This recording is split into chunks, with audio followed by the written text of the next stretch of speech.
Hi, this is Melissa from Under the Radar, where we tell the stories of awesome individuals and what makes them so awesome. In this interview, I sat down with sisters Nadia and Carin Pinto, two God-fearing and ambitious women. We talked about how their faith has shaped them into the women they are today and how they believe that with God, all things are possible. We also talked about their career paths and what they're doing to push the culture forward. I hope you enjoy our conversation, and to see the full interview, go to www.undertheradar.com. Peace and thank you.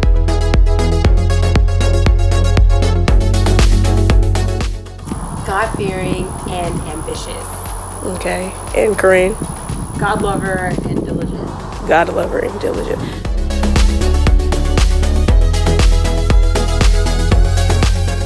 Always a party. I think it's funny because I didn't really think much. It was normal. Like, you know, just to always have something to do. Always be at someone's school, someone's game, recital.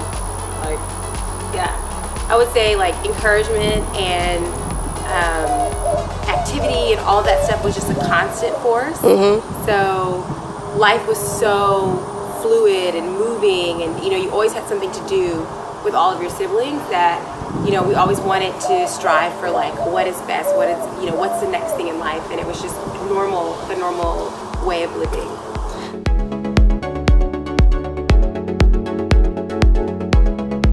You guys are biracial? Yes. So you're black and Indian. Indian. Dad's Indian, mom is black. where in India is your dad from? Hyderabad? It's like South India. You guys been there before? Yes. Frequently or Not frequent enough. not frequent? Right, I would say I want to go like every year, twice a year. The great thing is that we have family who still lives there, so I just got back spending Christmas with my mom and dad, and a bunch of my cousins. My brother also came in with his wife from Dubai to celebrate a cousin's wedding, so that was a lot of fun. So you're not distant from them, y'all are? Yeah, no, we're We not know them, even though it's distance in terms of like distant, but we're pretty. It's not like you've never been, you have no connection or... No, not at all. Yeah, we have, we're really close to like cousins that we have here. They are our like second and third cousins that live in Houston, and then we have first cousins who live, you know, in Ohio. My dad's sister lives in St. Louis. So our Indian side of our family's been very present, like growing up, you know, throughout our life. And my dad had us involved with like these different Indian communities growing up, and so they were like Tifka. We would always go to the Indian Christmas party and Easter parties with larger, just like Indian communities of Houston. So we were always just a part of that growing up. Okay, and your mom originally from Houston as well? From St. Louis originally. Oh, St. Louis, okay. Been to St. Louis before, I take it. Yeah. All right, Mom's and one of 12, so 12? yeah. Big family. There are. So this is what your mom wanted. Like she came from a family of 12, so 6 children was not unheard of for her. She just No, I don't think so. But I don't know if mom and dad like talked about how many kids they Yeah, I wanted. think it just happened. Do you guys think you'll have continued? I want a big family. You want a big family What's too? big to you? I think 6 is big. You want 6 kids? No, I think I want like at least 4, Okay. which then I think is big. Okay. How about you, Nadia? I think I want like 5 kids. 5? So do we have men in our lives to get those? Not yet. No? We're praying for them. You're praying for them? Well, any man will be blessed to have you guys start a family with. But moving on to the next questions. Wait, I do want to add something.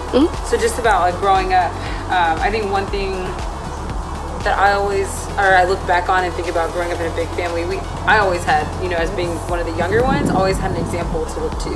Okay. So a lot of like life things that happened, I always could go to Nadia or sister or brother when it came to college, high school, things just happened in school. We always had that example and that reinforcement, that encouragement within each other, and then our parents, of course, we had them as well. So just being a part of everyone's life was a big thing.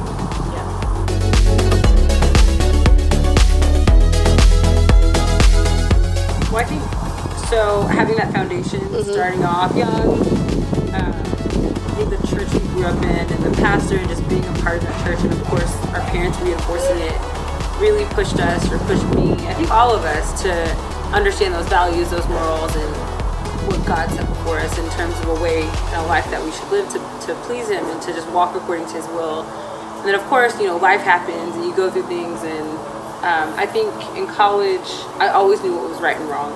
And so I was able to just stand true to my core beliefs despite what all my friends were doing and what peer pressures were. And then moving into New York after school, I think that's when I really developed a personal relationship with God, because I had no choice. I realized a lot of stuff that I was going through, and just again with work and friends and things like that, I could call my mom, I could call my sisters, my brother, my dad, people to pray for me. But I had to learn how to pray for myself and really how to get answers from God for myself and let Him lead and guide me. So it was awesome having that foundation to ground me, so I never strayed from it. But really growing in it myself is what, in college I did, but I really, really started to grow in it for myself after college, and that's, I think, what has kept me beyond.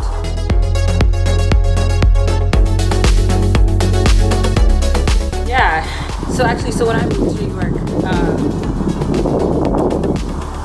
after the first year I was there, I just started going through a lot of stuff at work.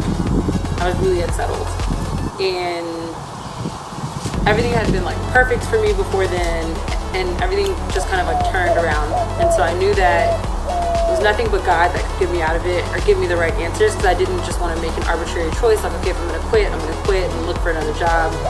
So I really started to pray, and I fasted, and I just shut everything out just to hear from God, so I could know what direction and what move to take. And that was something I never had done before. I made decisions, sound decisions, asked mom to pray, asked sisters, brother, and family, to give input. But this was something that I really wanted to do, and make sure that I consulted God, and I had confidence in it, knowing that it was what God wanted me to do versus what my family or a decision I was making because of what I thought was right.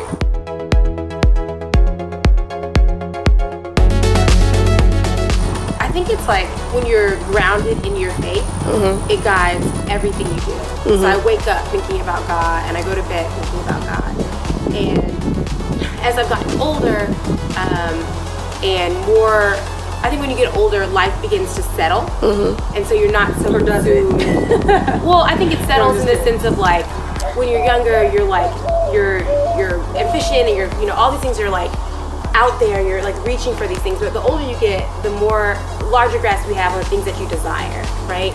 So when you grasp those things, it's consuming more of your time, and you're not able to be all frivolous about all these other wonderful things that life has to offer. So the older that you get, the older that I got, I was able to really just hone in on and visualizing where I wanted to see God in my life, and appreciating God in all that I saw Him in my life. And so as ups and downs happen with career challenges, within work situations, within people relationships, just any personal idea or goal that I'm working on, when I'm able to take a step back and say, all right, God, give me guidance and direction in this way, and then waiting until you hear God is what makes a big transformative move for you in your life. And I think, as I got older, I began to really see that and recognize the importance of waiting and clearing your mind to be in a place where you could hear God. And so people always ask when you hear God, is it a big voice? Do you hear God Nadia, an audible voice? And the voice of God comes in many different ways. And I think when you can have appreciation for the Holy Spirit within you, and appreciation for God's ever presence in your life, things just go a lot smoother.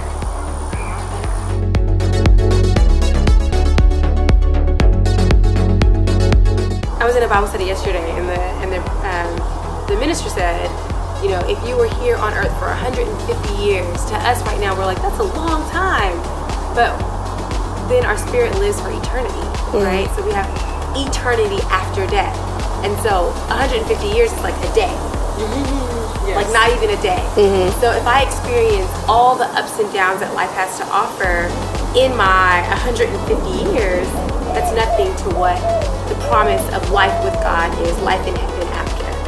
And so I can't quantify my adversities to the next person's adversity, but I know I've experienced, I would say, a breadth of life's ups and downs, but I would say undoubtedly the downs have not been as bad because I know I'm walking with Christ.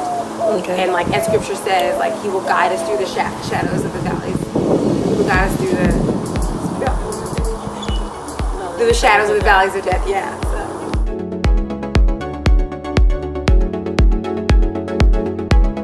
I went to Emory in Atlanta.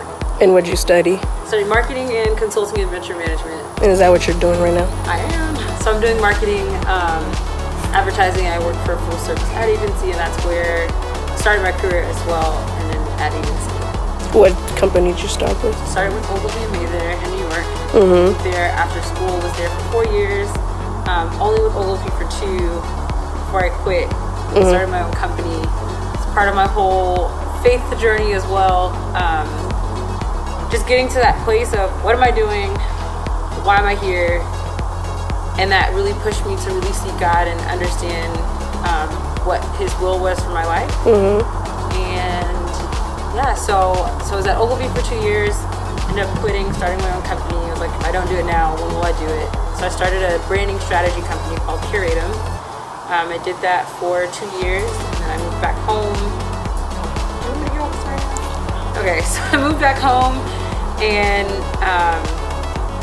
didn't want to move back home, but things just worked out. God, I think, had to like push me home because I really love New York. I had a professional base, I had my friends. I just really had just started to establish myself, and then I moved back home, and then I had nothing here. Friends here from high school, love them, still cool. It was just different. I didn't have a home church as much anymore. Like the one I grew up in was a little bit different than what I was used to. And then I was starting over my career. So the Houston market was a lot different when it came to marketing. So I had to grow and understand that. And I was looking for a job. I wasn't finding anything. So it was a huge kind of turnaround for me in terms of seeking God and just trusting Him and having that faith that He'll really bring me through. So it was a year that I had been home before I actually found a job. Was still working on my company, Curatum, on the side. And just recently I've taken some time to really understand and seek God about like what He wants me to do. I love the company I'm with now. And in the midst of all this, when I moved back home, which I think is one of the reasons God wanted me to move back home, was to start a Bible study group called Philly Connect. Okay. Nadia, so you went where after high school? I went to Howard University. Okay, and what did you study at Howard? I studied finance. Finance. And after graduation, what career path did you? Strategy consulting. So definitely used the finance skill set, but it wasn't a finance-based career. Okay, and are you still working in finance? Or? No, I'm not. So I am working on a personal project that kind of funny because I've been praying about it for like several months. So I guess I can start with my career journey, like Carin shared. So I started working straight out of college at a strategy consulting firm. Something super unique, a great opportunity to really just like delve into the working world, solving some big picture problems for large companies. Ended up really loving it and wanting to see projects from like concept to completion, but also struggling with proper like placement at that firm. So I experienced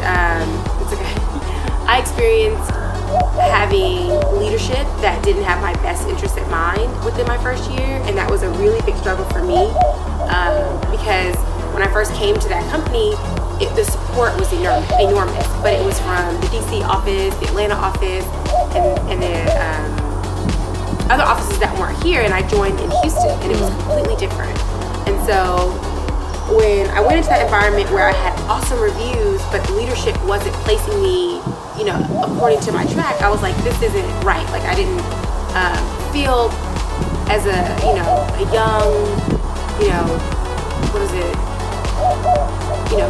junior level professional that the type of support that was lacking for me was like shopping, right? So I talked to one of the partners of the firm and decided to start working with a nonprofit organization, and I started off consulting with them. And the idea that I had was I could start seeing these similar type of like consulting projects from concept through completion. So as a consultant, you go in, you fix a problem, and you leave, and you tell this team like how to fix it.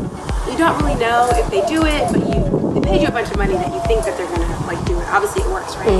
So my thing was I wanted to start supporting these organizations through the entire phase of their work life. And so started off with ended up working with that one client there. Then started trying to get more clients. Worked with a variety of clients over a 5-year period in Houston, from a water plant to a pharmacy to other nonprofits. And I really was attaching myself to the nonprofit world, specifically with children. I've always been passionate about access to opportunities for kids, and never saw myself actually working on the front line of that. I found out about this organization that placed professionals into ed-based organizations, and I did a fellowship with them and ended up with a charter school network in Houston where I actually was working in finance. So it was like the first time that I was back in a finance profession. And so I did that, which was supposed to be for a year, ended up being 3 years. And at the end of my second year, I was like, it was great. They were switching me to different roles. There was a lot of growth opportunity, but I felt like God was saying to me, why are you still here? Why are you still here?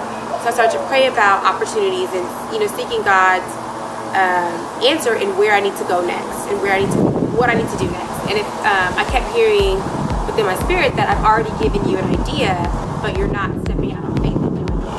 And so at the end of last year, I actually had great reviews from my team, all these things, and my boss pulled me into his office and was like, Nadia, I knew he was leaving. He was like, Nadia, I'm leaving at the end of the year, and I was talking with our team, like our small team, and I want you, I think we should all leave together. And I was like, what is that supposed to mean? Like, why should we all leave together, right? Mind you, I've been praying and like fasting about what's next at the same time. And then he was like, yeah, either you need to like leave or resign, or we're gonna talk about something else. And I was like, whoa, wait a second. Like, so I was shocked. I was like literally shocked at this point. I'm like, literally never had a bad review from him. Like, everything's positive in the sense of the career world. So long story short, I took a step back and I'm like, you've been praying about what's next. You've had this idea and you've not worked on it for over a year and a half, 2 years. So now I'm in a place where I'm working on that, fleshing it out, gonna see it blossom and grow, and excited about what's next with it.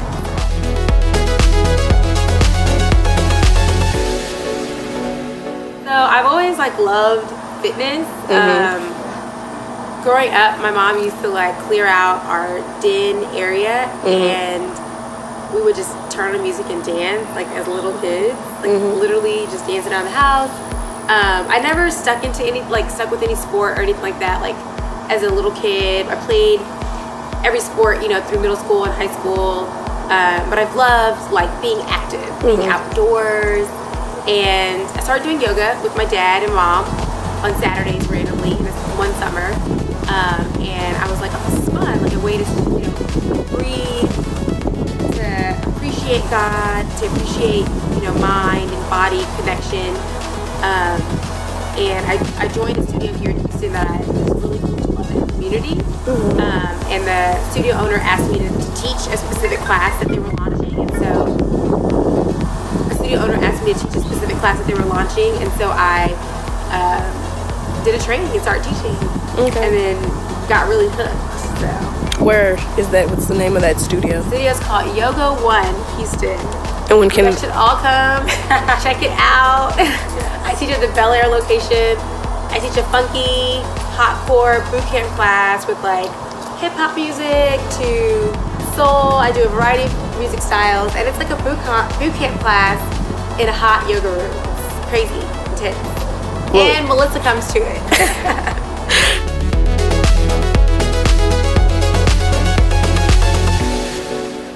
Connect is...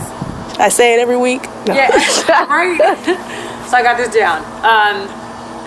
We're growing quite a bit, so it's more than what it started out to be, but we're at the core of what we are. It's a Bible study group. We meet weekly on Thursdays. We're named after the Church of Philadelphia in the book of Revelation, chapter 3, verses 7 through 13. It was one of the two churches of the end times that God didn't condemn, and he didn't condemn them because they were staying true to his commands. They listened to him, and they were truly a church and a people after God's own heart.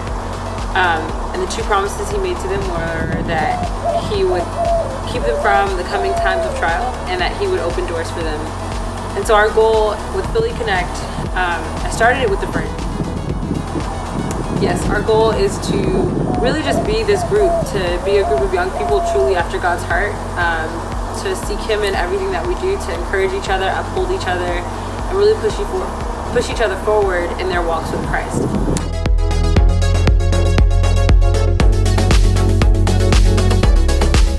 At the core, again, we started as a Bible study group, so we meet Thursdays weekly to talk about a topic that we've decided on. But outside of that, we do social things. So every third Thursday, we have like a social event that's kind of tied into Bible study. But then we do things on the weekends. We did a big event. It was our first big event as a group called Rooted in Love this February, which was awesome. So we did a relationship series, and then it culminated in kind of a singles event, but from a godly kind of point of view, perspective, mixer. So we had a panel, we had a guest speaker, and then a mixer at the end. And we have a worship night coming up on May 12th. Come. What else? I mean, and then people in the group hang out all the time. So we go to concerts and we do dinner, brunch, workout.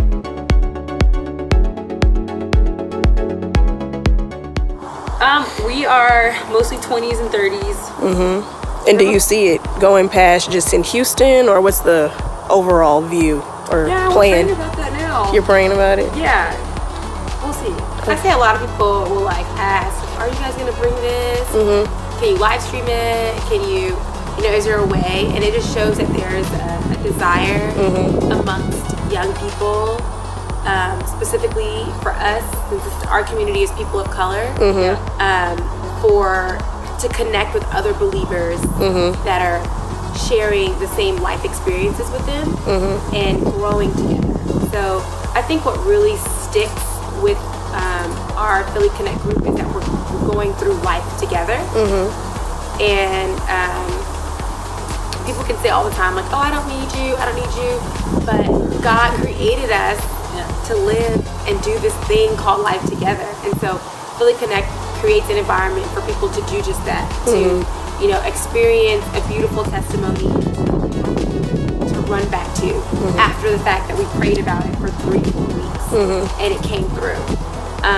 To go through a loss in your family, or a career loss, or a relationship struggle, and to have a group of people who are like supporting you through that, and to be real with them and not feel like I'm afraid to share, or if they share they're going to judge me. The group is through all stages of their walks of Christ, getting to develop a personal relationship with God is one of the main focuses that we have as a group. And that's where you begin to shift in your own life, is when you know God personally, and you can have personal conversations with God.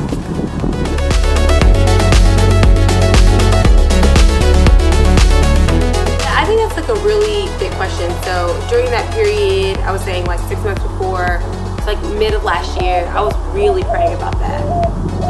Actually, probably even before then, I've been praying about it because I felt like, I think I went within the space of education because I was like, that's where God wants me to make an impact on young children.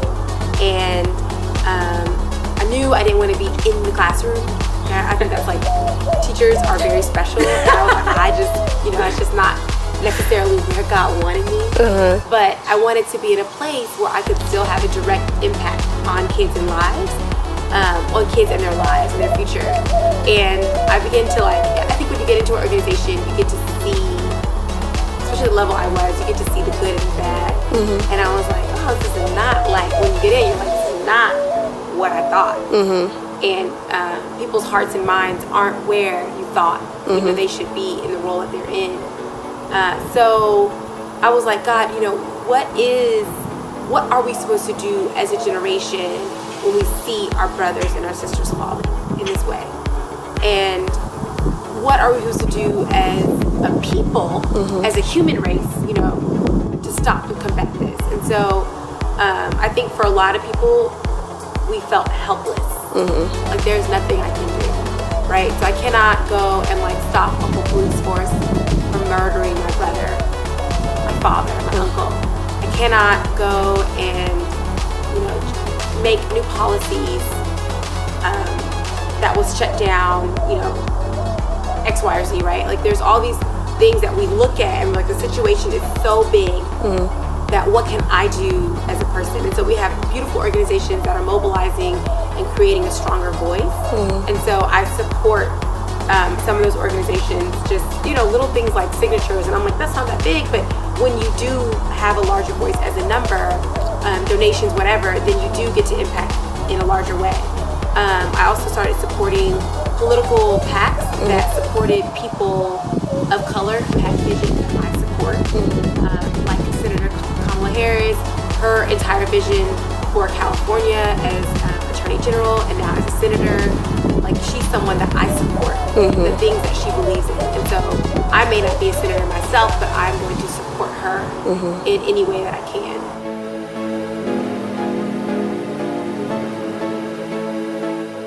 So also another thing was like, what are ways that I can continue to give back? And so I love my alma mater, Howard University. I think Corinne's laughing because she's like, yes, you do. Yes. I really do love that place. And so I serve as my university's Alumni Association president. It is a lot of work.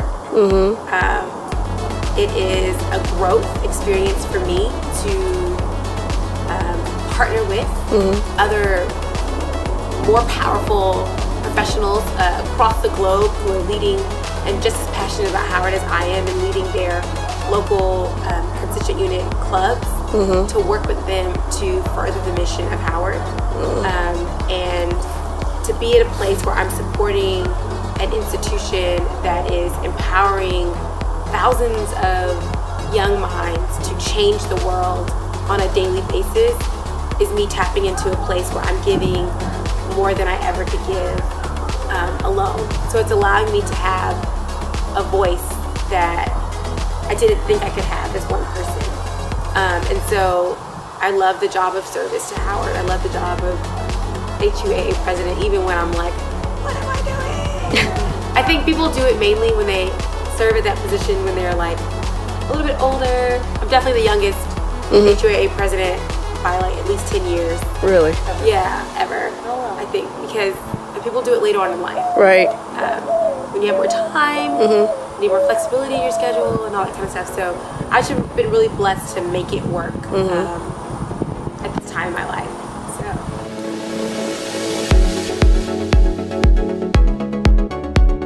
they ask like, how can you say whatever I just said? You're half Indian anyway. Right. Or they'll say, are you more Indian or more black? Yeah, I get those too. I don't really get the how can you identify as much. Okay. Because I think people say it's both. I don't know. But the last two weird, questions though. that you said, I get those all the time. Really? So I spent a semester in South Africa, and the South African perspective of black people was so different than what they saw about American people. And so when they saw me as American, not black American. And I was like, why? And it's because of what they read in history books and what they see on TV or music videos, and that's their view of black America. And then, you know, I've traveled, you know, five continents. I've been, you know, various parts of the world, and the perception of America and black America is so different wherever you go. And I've never been identified from the outer world as black and Indian. Like Like, no one looks at me or you and say, oh, you're Black and Indian. So I think it's interesting to be Black and Indian and then have a voice of a Black person and then also have a voice of an Indian person. Like, it's just what we have. I don't know. I think it's just natural. I've always told, like, I think it's natural that we live in America. And so the struggles that we see are largely disproportionate to Black Americans. And so, I know, my heart goes out for those people, our people, that may not be able to help themselves. And if I saw in India, when I was in India, and, you know, we saw the slums right next to, you know, people that are living on compounds that are huge, then my heart would also be for those same people that are disproportionately disengaged or disenfranchised. Yeah. Okay. So, yeah, I think being here in the U.S. plays a part in why we may have a voice that it speaks proudly and supportive of African Americans.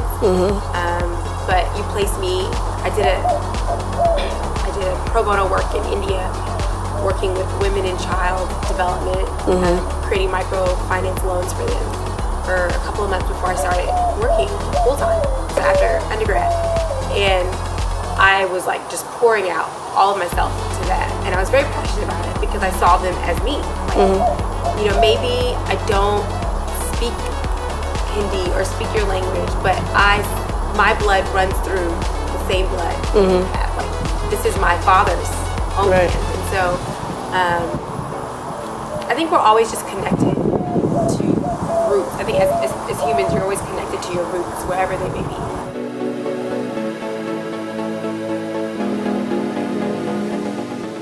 I think also growing up, like, we were just sound in who we were because our parents gave us both, and so it was never a question of, am I Black or am I Indian? Like, I was Black and Indian, I still am Black and Indian, and that's just, I think when it comes to identity, it's never been a question. Yeah. Like, dinner would be like black eyed peas, brown rice, lentils. Dal, not lentils, dal. Same thing.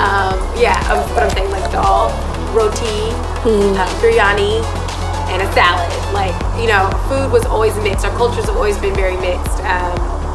Carin makes a mean masala chai, you know, and like I want masala chai. I know, we should have chai after this.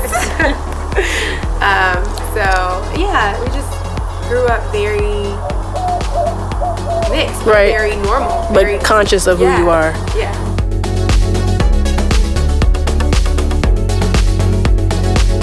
So God cares about your littlest worries, and that means that you don't have to worry about anything. So life is free. There's like literally nothing that can bring me down, like for real. I don't care about any person, any sickness. I have a congestion problem right now. I don't know if you can hear it. I don't care about that. I don't care about work, nothing. Like, because God is that good. And to people who don't know, I'm just like, try it. You know, I will try. People say I will try anything once. Just try God once. Try God once. But try Him wholeheartedly. And wait and see. Alright, so I actually shared this in Bible study. It's something I heard from church, but this analogy has stuck with me since I've heard it. God created you, He created me, He created humanity and everyone in this world, and when He created you with a purpose. But you'll never truly know that purpose, and you'll always like have an emptiness and a hole inside of you, something that you're trying to fill with something because you don't know your maker. So if you think about a TV or any electronic that you buy, there's a manual that comes with it, and you have to read that manual to understand how to make the thing work. And so that's the same thing with life. Like, God created us, and to understand like how we're supposed to live this life, we kind of need instruction. We've been living this whole life with instruction, whether we like it or not. You know, our parents, our teachers, our bosses. But ultimately, the instruction that we truly need to navigate everything that we're going through is God. And so like Nadia was saying, we're making life more difficult than it needs to be because we're flesh, we're human. But I think that if we could just rewind life and ask God to just show us himself. Because even if we don't acknowledge him, he still exists. And so for someone who doesn't know God, just take one thing in your life that you think is going completely haywire and ask God to show you how to deal with that thing. And trust him. Trust that he'll come through. I was about to say something. I'll add in when you're talking about the manual. Yeah. So I look at the Word of God as like our manual. Right. And so you were saying everything that you get comes with like the manufacturer's manual. And so the Word of God is the manufacturer, our creator, God's mind given to us in written form. And so with that book, we have direction, we have promises, we have guidance, we have answers. And so if you look at there, read into it, you can have, like you're saying, that little, the biggest thing that's going wrong, an answer to that. Yeah. And I remembered. Yes. And then also just think about when things are really going in whatever direction they're going, or you feel like you need to fulfill a certain area in your life, you're always running to something that will never fulfill you. So it's oftentimes relationships, drugs, alcohol, it could be anything. But everything that you're trying to overcompensate for, it's just hurting you more. And you really have to get to that root cause, and that root cause will only and can ever only be Jesus. So I think getting to that acceptance and understanding who and why you need to accept Christ is big. But really just start with just giving God a try. Maybe it's one single prayer like, God, if you're real, can you show me you're real? And there's a scripture that says that he knows your heart. He hears your every prayer and every call before you even cry out, and before you even ask him.